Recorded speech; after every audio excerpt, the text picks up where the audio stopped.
Hello my friends and welcome back. Thank you very much for being with me again today.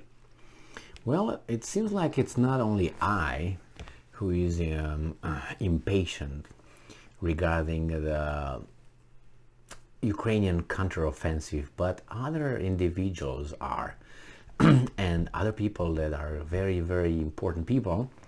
And it seems like some experts and some intelligence services are also impatient, and they try to figure out when will the Ukrainian counteroffensive, when will it occur.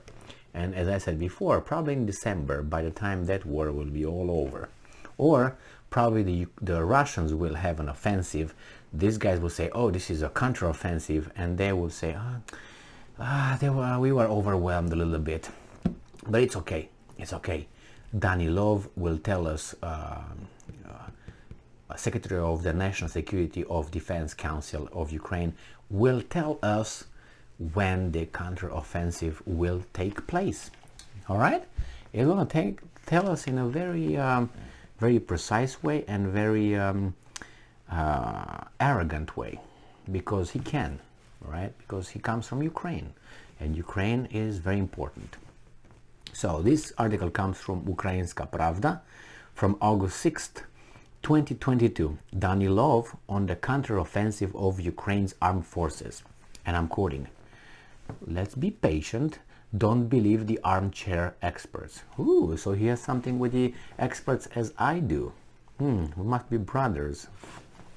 So, Oleksiy Danilov, Secretary of the National Security and Defense Council, called for patience with regard to the counteroffensive by the armed forces of Ukraine, since it is the military headed by the commander-in-chief and not armchair experts who determine the timing.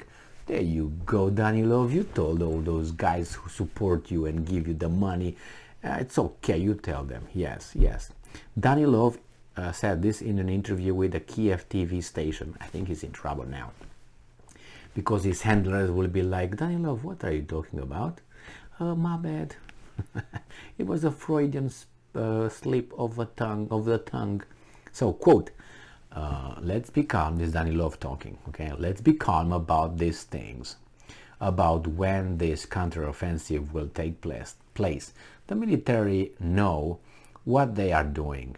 They know when they need to start, and most importantly, how to carry out their mission for our country quickly and with minimal losses to liberate our territories from the occupiers. Well, everything he said is true.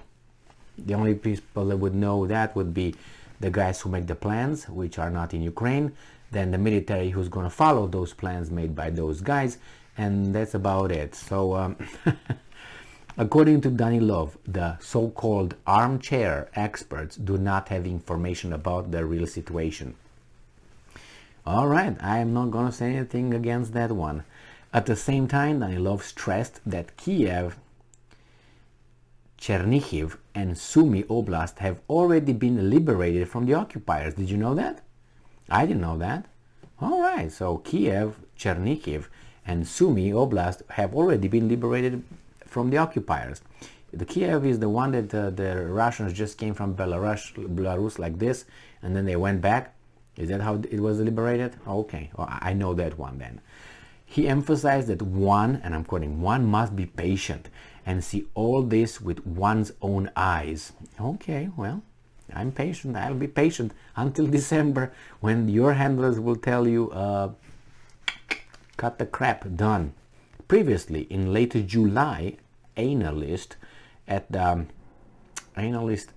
American Institute for the Study of War, ISW, which kind of lost its authority in my eyes after it concluded something without all the evidence, that Ukrainian forces were likely preparing to launch or had already launched a counteroffensive in the Kherson Oblast. The thing is, in Kherson, that's a lot of rockets flying from the, I was about to say Japanese, from the Russians. So I don't know exactly what's going on there. I know that the Russians are bringing troops down from north, south, So something is going to happen over there. I don't know who's going to have the counteroffensive or who's going to have the offensive, but someone's going to get offended there. So Mr. Danilov, he's right. We should be patient, but at least we should have kind of like a deadline. Will it be this century or next century? Is it happening, I don't know, in 2095, or or it's going to be in the next 10 years or something like that? I think it's not going to be any counteroffensive. That's my gut feeling, and I have here an armchair, so I think I qualify to say that, because I don't know what I'm talking about, right, Danilov? And I'm not an expert in that, but I would think that there's not going to be any counteroffensive from the Ukrainians. That's the first thing. The second one, I think, is going to be an offensive from the Russian side, and I think all this will be probably done by the end of the year. Probably that means 51%, 70%. I don't know, but I'm thinking if Germany or Western Europe will be incapable of storing enough energy for the winter months, and their life will get worse, let's put it this way, and standard of living will decrease greatly, then I think there will be a lot of pressure put on the handlers of this war to take it easy and do something about it. But I don't hold my breath, because Germany is a bottom feeder in the whole equation.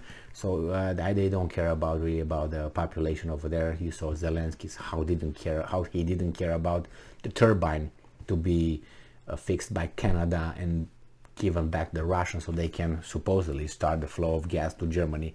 They didn't care. They said, no, don't fix that. Let the Germans don't take showers and start stinking. It's all right.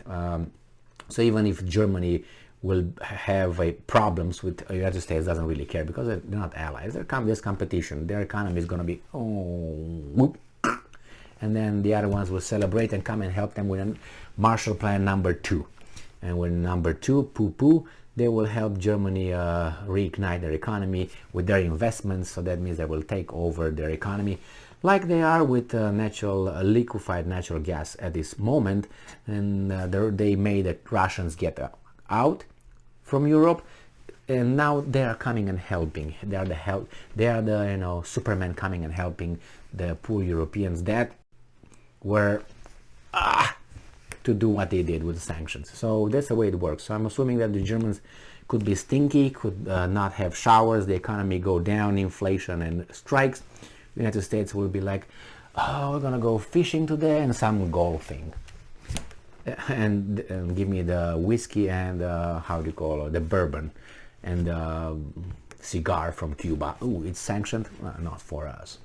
Thank you very much for being with me again today. Stay strong, stay smart, be patient, look for the truth, and be just.